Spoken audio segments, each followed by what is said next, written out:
Ladies and gentlemen, another big win. A very, very big win for President William Samoei Ruto ahead of the 2027 general elections. So I want us to go straight into the details.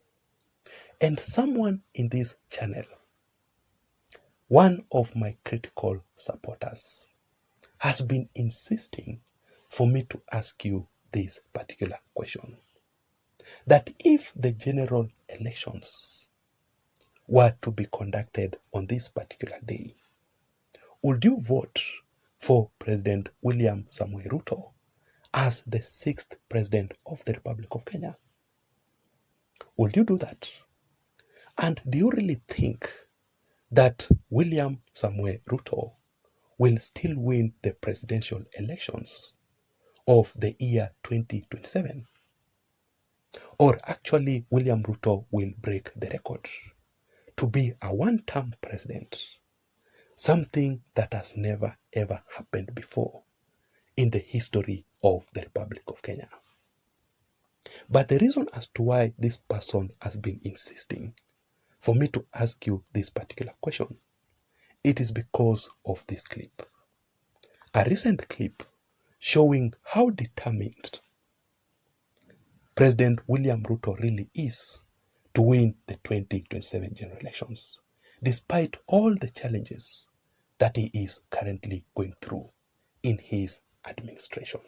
Tujue ya kwamba pale 2027 tutafanya mtihani na hawa wananchi, na kila mtu atakuja na kazi yake amefanya. So hakuna haja ya kusumbuana hapa katikati. Wacha tungoje hii mtihani, kila mtu afanye hii mtihani, tuone nani wa kupita nani wa kuanguka, si ndio? So kila mtu ajipange. Mimi najipanga, hii uchaguzi tutakutana, si ndio? Hakuna problem. Well, according to me, the 2027 general elections will be the most easiest elections for President William Ruto to win. The 2027 general elections will be the most easiest elections ever to be conducted in the history of the Republic of Kenya for President William Ruto to win. I mean, the facts are very, very clear. I want you to tell me who exactly is currently the potential competitor against President William Ruto in the 2027 general elections. Is it the NARC Kenya party leader, Martha Karua? Is it the Wiper party leader, Stephen Kalonzo Musyoka?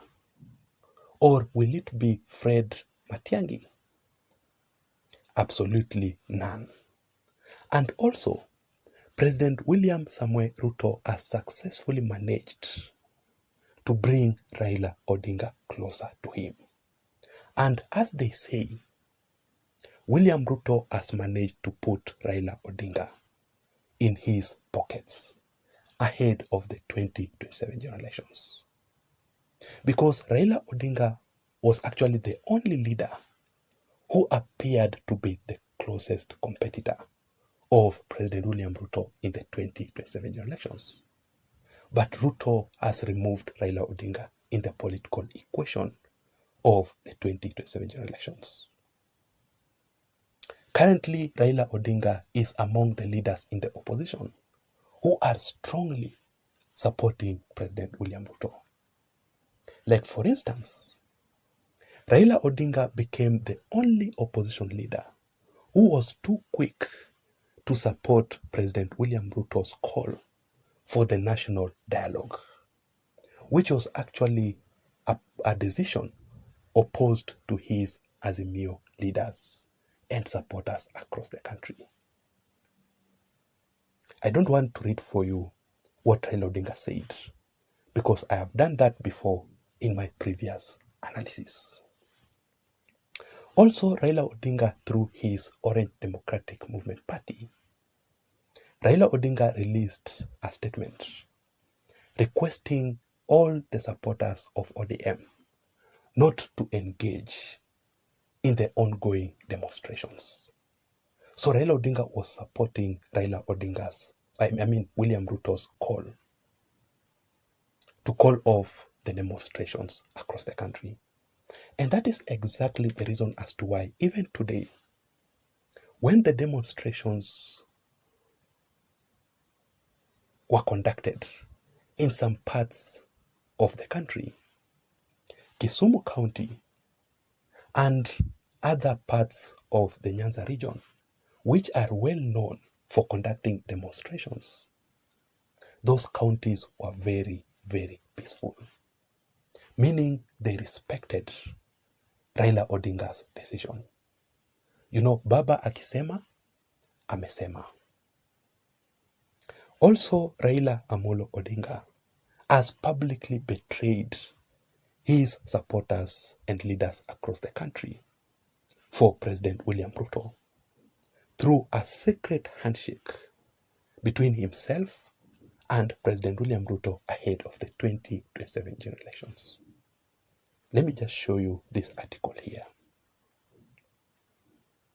Also, why William Ruto's 2027 general elections will be the easiest is because as part of President William Ruto's political strategy in the 2027 general elections, William Ruto currently is crafting a new government, which is well known as the government of the national unity.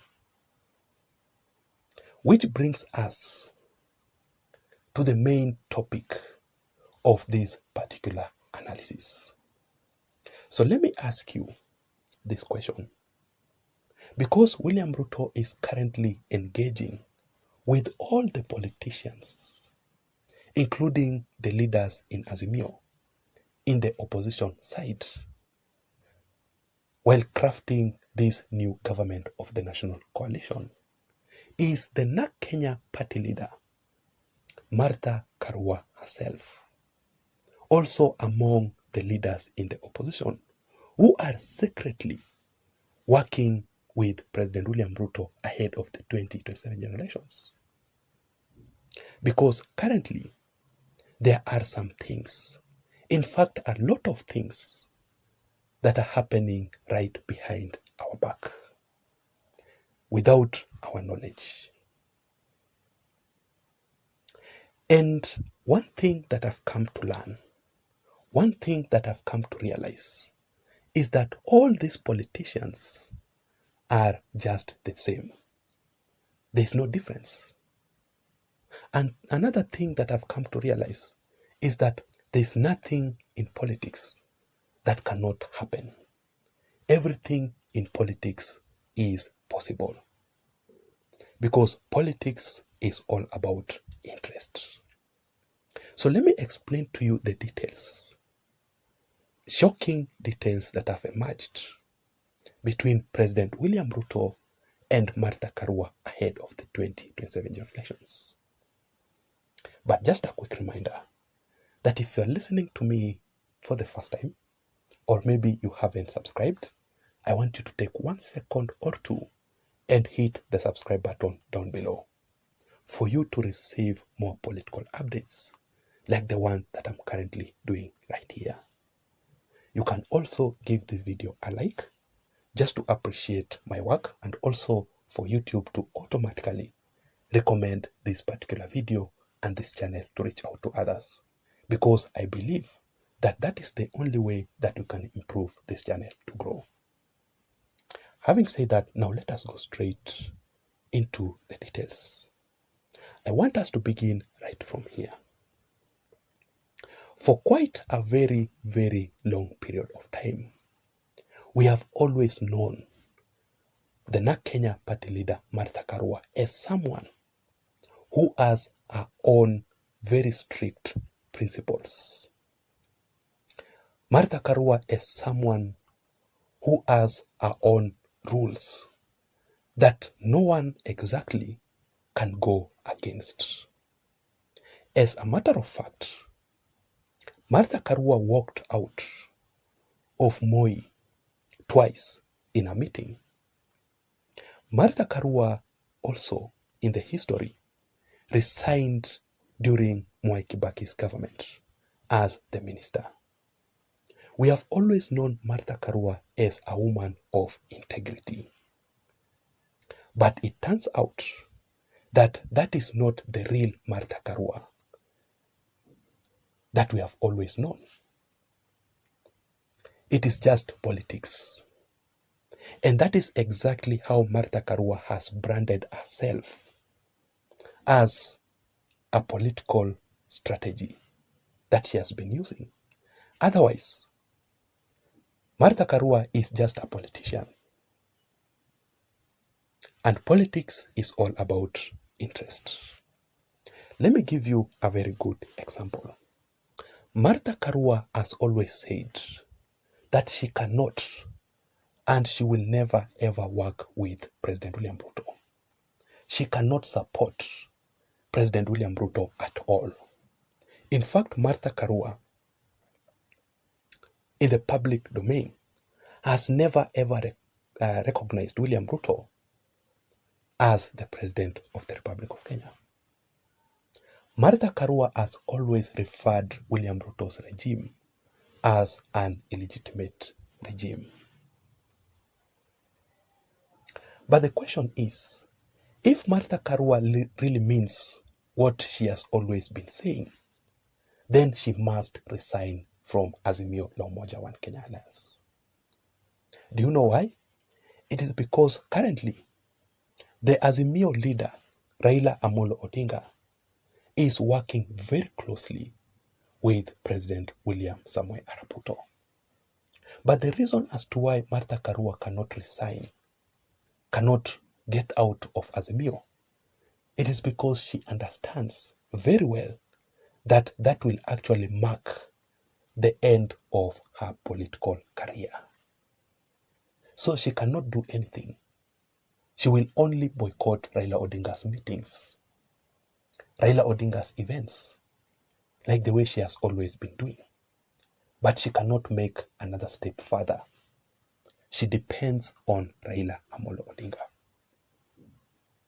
So let me explain to you how Martha Karua will end up supporting President William Samoei Ruto ahead of the 2027 general elections.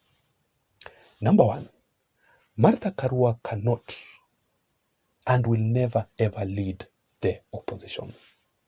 You know why? Because Martha Karua does not have numbers. Martha Karua does not have supporters, even from the place that she comes from. You know, politics is all about numbers. Otherwise, Martha Karua would have decided to exit from Azimio. Martha Karua would have already taken that opportunity to lead Azimio, because she is actually number 2 after Raila Odinga. She was deputizing Raila Odinga, right? So she will always follow Raila Odinga. If Raila Odinga will go left, she will be there to rescue her political career. If Raila Odinga will say Ruto Tosha, she will also find herself in that movement. Number 2,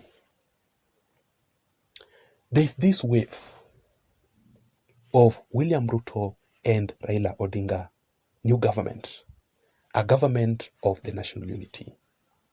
I've been insisting so much on this issue because I strongly believe that this is actually a force.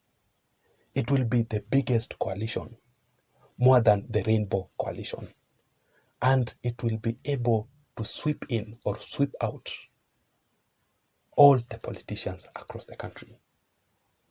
You will have to support William Ruto and Raila Odinga. Otherwise, you will be left behind. So Martha Karua will not have any other choice than to be included in the government for her own political career. And number 3, if Martha Karua, that we have always known, joined Azimio to support Raila Odinga, despite Martha Karua being in a fallout with the former head of state Uhuru Muigai Kenyatta, Martha Karua was not even in good terms with Raila Odinga ahead of the previous 2022 general elections. And that is why, if you can still remember very well, Martha Karua was against Raila Odinga and Uhuru Kenyatta's BBI. She was one of the senior counsels, the lawyers who strongly opposed the BBI, and she ensured that BBI was not passed. But she later on joined Raila Odinga to deputize him. So what makes you think that she cannot join the force between Raila Odinga and President William Ruto ahead of the 2027 general elections? That is it, ladies and gentlemen. I do not think. I would also want to know your thoughts. I would also want to know your opinions in the comment section down below. Let me see you again in my next video analysis. Remember, my name is Jason. Bye-bye and have a good night. Thank you and see you in my next video analysis. Bye-bye.